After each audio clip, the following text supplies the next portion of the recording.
په پاکستان هېواد کې خپلو ټولو افغان ورونو ته سلامونه او نیک هیلې وړاندې کوم. خدای پاک دې وکړي چې روغ جوړ بایاست. نن شپه چون د 2024 کال اخرنۍ شپه ده او د 2025 کال د پیلېدو لومړۍ شپه راځي. نو خدای پاک دې 2025 کال زموږ د افغانانو دپاره او د نړۍ دپاره د خوشبختۍ کال وګرځي.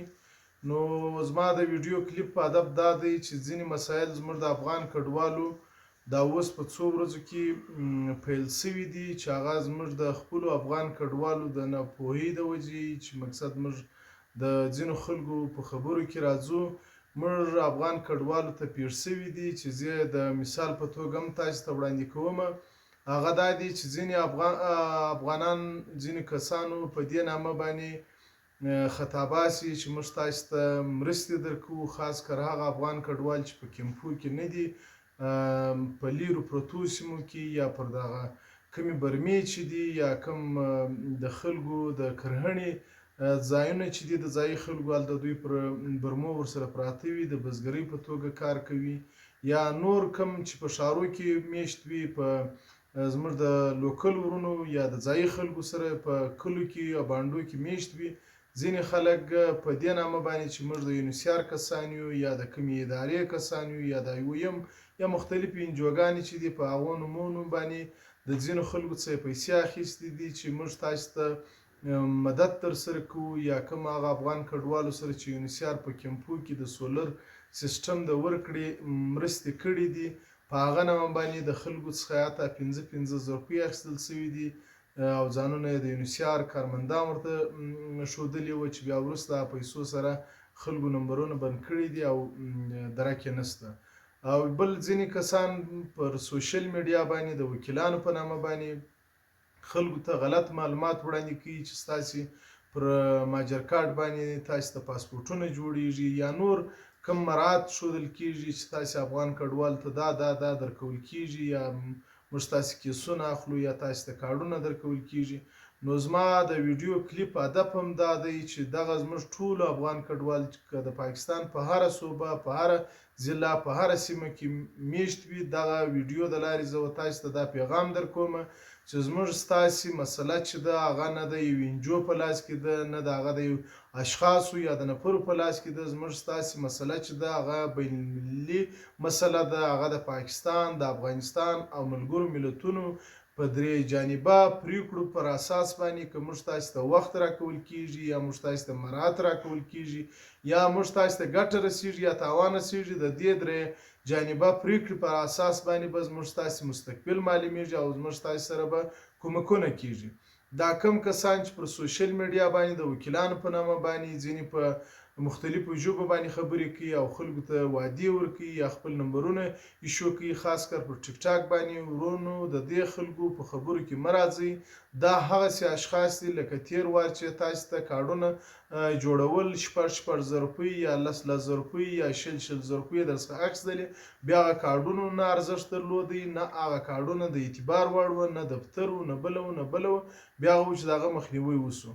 نو بله خبره دا ده چې یونیسیار که دی، که IOM اداره ده، که یونیسیف دی، که د افغان کمیشنریټ چې د سفرانه سره تعلق لري، د حکومت پاکستان پورې تعلق لري، یا زموږ تاسو د افغانستان سفارت دی یا کنسلګرۍ دي، د دې کم استازي دي، د هغو کارمندان دي یا د دوی زموږ سره چې هر نوع مرسته کوي، دا بغیر د کوم لالچه کوي، هغه نه پر مذهبي اړخ باندې ځي او نه پر ژبني اړخ باندې ځي، نه پر سمتي زموږ تاسې پر داخلي مسایلو باندې ځي، نه پر قومي باندې ځي. هغه د انسانیت د خیر او ښېګڼې دپاره زموږ تاسې سره دا مدد کوي او نه دوی په دې کې زموږ تاسې څخه مراعات غوښتی سي او نه زموږ تاسې څخه د پیسو غوښتنه کوي. ځکه چې هغه زما او ستا سره مرسته کوي نو بیا هغه د پیسو د غوښتلو څه ضرورت لري، نو هغه خپل مرسته دې خپل ځان ته ورکړي. دا خبرې په دې درته کوم چې ستاسې په هر ټکي باندې سر خلاصي، خاص کر هغه افغان کډوال ورونه چې په کیمپو کې نه دي، د کیمپو څخه بهر دي. دا خلک تاسې ته دوکې درکوي، دا خلک تاسې خطاباسي. یونیسیار د کرپشن پر ضد باندې ولاړه اداره ده. IOM، یونیسیف، افغان کمیشنریټ دی یا کنسلګرۍ دي، دا د دې خلکو خلاف ولاړې دي. دا خلک د چا څخه رشوت یا لالچ نه ورکوي، رشوت نه اخلي. هغه وایي که زما زه چې کوم مدد کوم ستاسې څخه یو څوک ظلم کوي یا د پیسې غوښتنه کوي، تاسې موږ ته په ګوته کوي، موږ پر هغه اکشن اخلو. نو د هغه کسان موږ تاسې سره ظلم نشي کولی، نو تاسې د چا په خبرو کې مه راځئ. او کوم افغان کډوالو سره چې مرسته کول کیږي د پاکستان هیواد کې، هغه یونیسیار یو شی باید موږ تاسې خپله سر خلاص کړو. د کیمپو خلک ډیر مجبور دي، د کیمپو د خلکو سره دا کیمپ یوازې د ماجر دپاره دی. تاسې په کوم کیمپ کې د ځایي خلک لیدلي نشته. په کیمپو چې دی هغه یوازې د ماجر دپاره دغه ټاکل شوي مځکه چې دوی پر پراته دي. د کیمپ ژوند ډیر سخت دی. نو په دې خاطر د مرستې اولویت چې دی هغه د ملګرو ملتونو د منشور په رڼا کې، د یونیسیار د منشور یا د نورې کومې ادارې چې دي، نو موږ اخلو ویډیو اوږدېږي، د دوی په منشور په رڼا کې اولویت چې دی هغه د کیمپو خلکو ته ورکول کیږي. هغه نه یوازې د افغان مهاجرینو دپاره یا د افغان کډوالو دپاره، د دنیا په هر ګوټ کې چې دي. خو زموږ هیله او غوښتنه د یونیسیار IOM او یونیسیف د نورو ادارو څخه دا ده چې په ښارو کې پراته وي یا فرضاً په نور ځایي خلکو سره په کلو کې پراته وي. زموږ دا غوښتنه ده چې هغو سره هغو افغان کډوالو ورونو سره هم کومک وکړي. خو دا چې په کیمپو کې مدد کوي، دا د کیمپو د ښار مهاجر باید فرق وشي.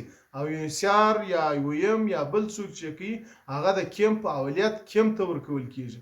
نو خو بیا هم زموږ غوښتنه دا ده چې تاسو سره هم باید مدد وشي، د کیمپ والا سره مدد وشي.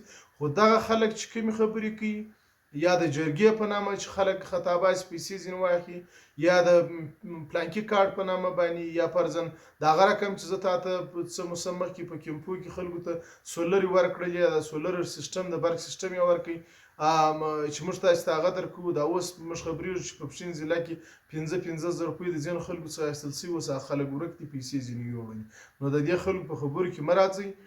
زموږ تاسې ته در 2025 د جون تر 13 نیټې پورې د حکومت پاکستان او یونیسیار په ګډه ناسته کې وخت راکړل شو. نو دا د 2025 سهار پیلیږي، یعنې نن شپه پر 12 بجې باندې نوی کال پیلیږي. نو خبره دا ده چې زموږ تاسې به انتظار کوو چې زموږ ستاسې مستقبل په 2025 کې به څه جوړیږي. خو هیله مو د حکومت پاکستان او خپل د حکومت او د بین الملل څخه دا ده چې زموږ د افغان کډوالو ستونزې باید بررسي سي او هغو ته د حل لارې ولټول سي. خو دا یوه خبره بیا درته کوم چې یونیسیار IOM یا نورې کم لوکل انجوګانې چې دي هغه د هیڅ چا څخه ورپې نه اخلي. که هر څوک ستاسې روپۍ اخلي په هر ضلع کې په هر صوبه کې د افغان کمیشنریټ دی، د افغان کمیشنریټ استازي دي، هغه خبر کوي. د افغانستان کوم زموږ تاسې کونسلګري چې ده د مهاجرینو ریاست دی هغه کسان خبر کوي. او د دوی څخه هم دا غوښتنه ده چې ځینې اشخاص داسې شته باید تاسې پر هغو باندې اکشن واخلي چې زموږ د افغان کډوال د زیرولو دپاره دوی دا کوم برنامې مخته وړي یا خلک خطاباسي. هغه هم بدبختانه چې زموږ خپل افغان کډوال دي زیاتره چې د خلکو دوکه کوي. د دې مخنیوی باید وکړي چې نور زموږ افغان کډوال د دغه خلکو په لالچ کې رانشي. نو بیا هم زه د نوي کال مبارکي تاسو ته وړاندې کوم. مننه.